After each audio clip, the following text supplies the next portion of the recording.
Mark Rogers TV talking Stanford football with Nick Dempsey from Rule of Tree. And Nick, I tell you, they say that if you've got two quarterbacks, you have no quarterbacks, meaning that neither one of them is good enough. But if you don't have any quarterbacks, then I definitely know that you don't have any quarterbacks. And that's the way that the Cardinals looking right now. Yeah, it's been a busy time in the quarterbacks room for Stanford. John Wilner of San Jose Mercury News, let's give credit to where credit's due. He's breaking the story that Keller Chryst, the quarterback who eventually became the starter for Stanford, started in the Sun Bowl, took over last season. The Stanford is not reporting anything on this, but Wilner is reporting that Chryst is going to be out for at least 6 months. Best case scenario comes back midsummer, so like mid to late July. Best case scenario. Again, the school has not confirmed that. They aren't usually super quick to report on injuries anyway, but Wilner has a pretty good track record for these sorts of things when it comes to Stanford. On top of that, he's also reporting that Ryan Burns, who started off the season as the starting quarterback for Stanford, but eventually was replaced. Burns is opting to use the senior transfer rule and is going to be leaving the program. No word yet on which school, but David Shaw, when he's had players use the senior transfer rule in the past, he's been very helpful and very accommodating for them. Barry J. Sanders, I think, was the last major name that did this. He saw he wasn't going to get any time behind McCaffrey, and so he opted to go to his dad's alma mater at Oklahoma State. So I would expect if Burns is transferring, Coach Shaw will be very accommodating.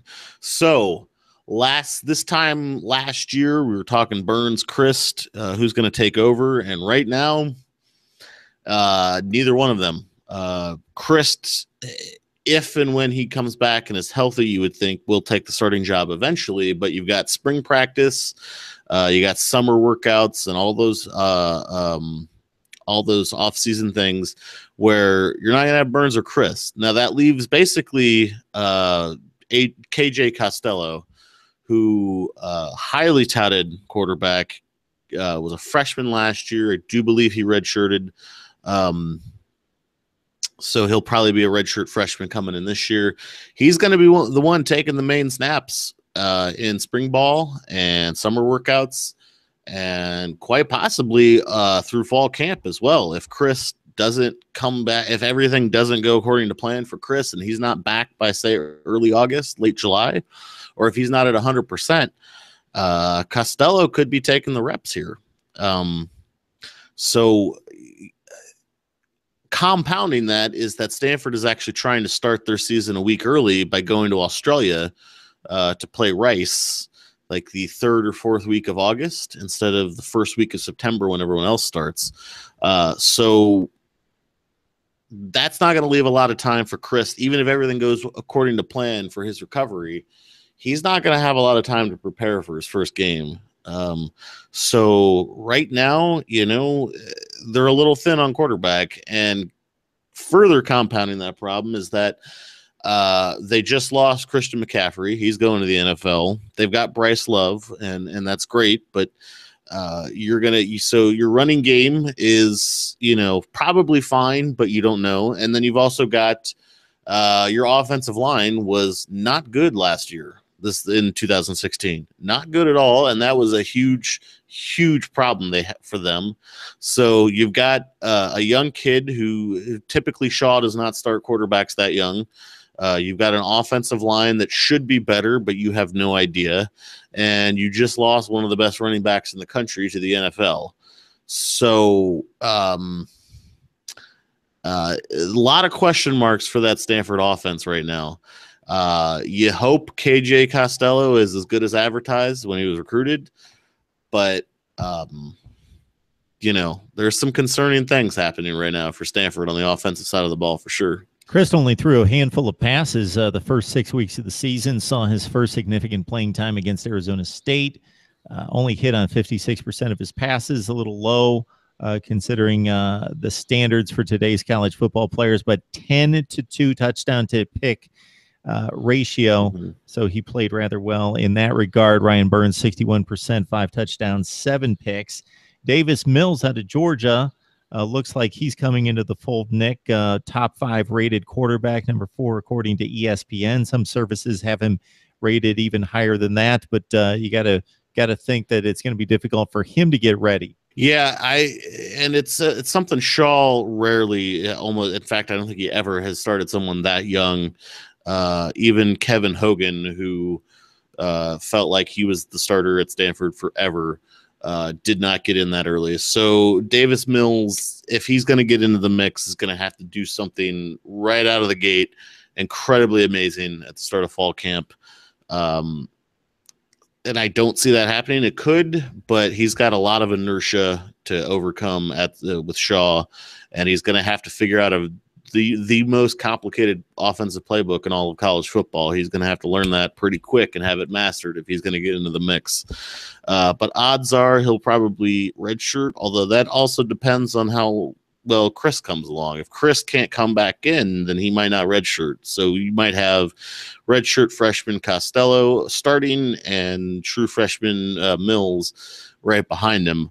And, that's a cause for concern. But hopefully Stanford Stanford wins with the running game and they win on the line of scrimmage. So if they get that going, Stanford should be fine. But if you're talking about winning the Pac-12 or going to the playoffs, huge red flags all over the place as far as that goes. But Stanford can compensate for these things when they win the line of scrimmage. But that's in doubt too. So I don't know. But it's troubling times for the quarterback spot. Salomon Thomas's last play as a college football player, definitely a very memorable and meaningful one, as North Carolina had scored what might have been the game-tying touchdown, but they had to go for the 2-point conversion after Mitch Trubisky threw the touchdown, goes for 2, and then he was just throttled by Salomon Thomas and company that thwarted the comeback, and Stanford hangs on for the Sun Bowl win. Well, that wasn't the only accomplishment for Salomon Thomas. He led the team in tackles, sacks, and tackles for loss, but he moves on to the NFL. Yeah, and that's another one that's it's a bummer for Stanford fans, but also really exciting. As far as putting together an NFL resume goes, what else could that guy have possibly done? So yeah, it's totally understandable. He's chasing his dream, and best of luck to him. But here again, you've just lost your quarterbacks. You've lost your best offensive player. You just lost your best defensive player. And you still have significant question marks on the offensive line. And also, I believe Michael Rector is moving on as well. I believe he was a senior, though. So your best receiver has also now gone. So there's, 2016 was supposed to be the rebuilding year. And now all of a sudden, Stanford's got a lot of question marks and a lot of pieces to replace. So, and as good as Washington and USC is playing, right now, I think you got to be really concerned for Stanford, certainly in the Pac-12 race. But if there's anyone that can put it together and get things going, you got to have confidence in David Shaw for sure.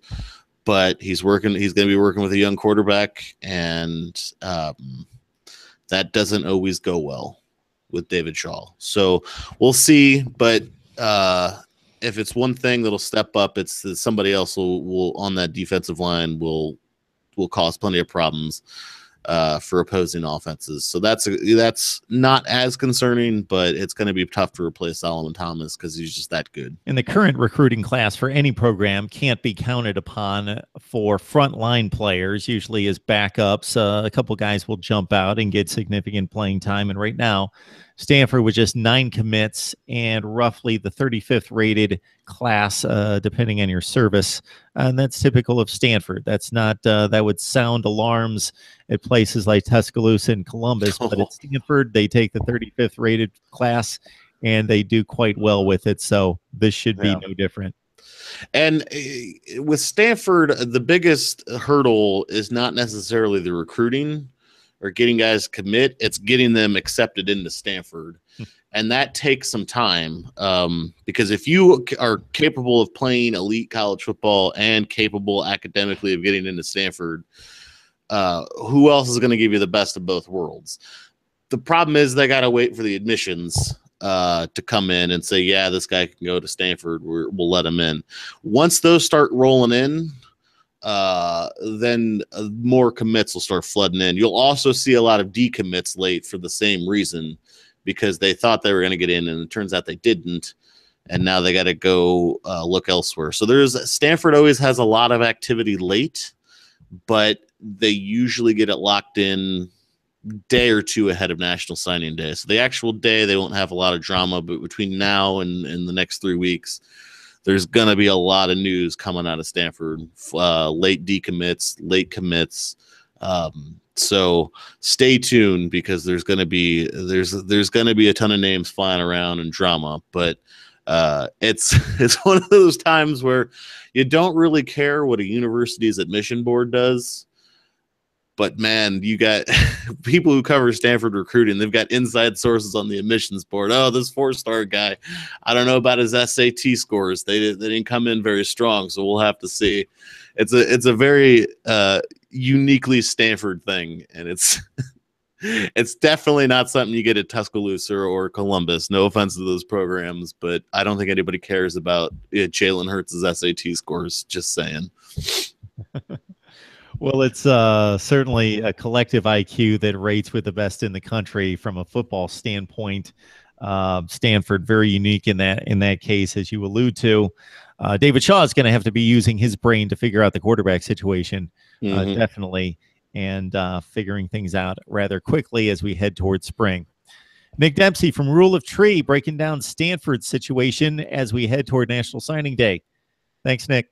Of course, Mark, anytime.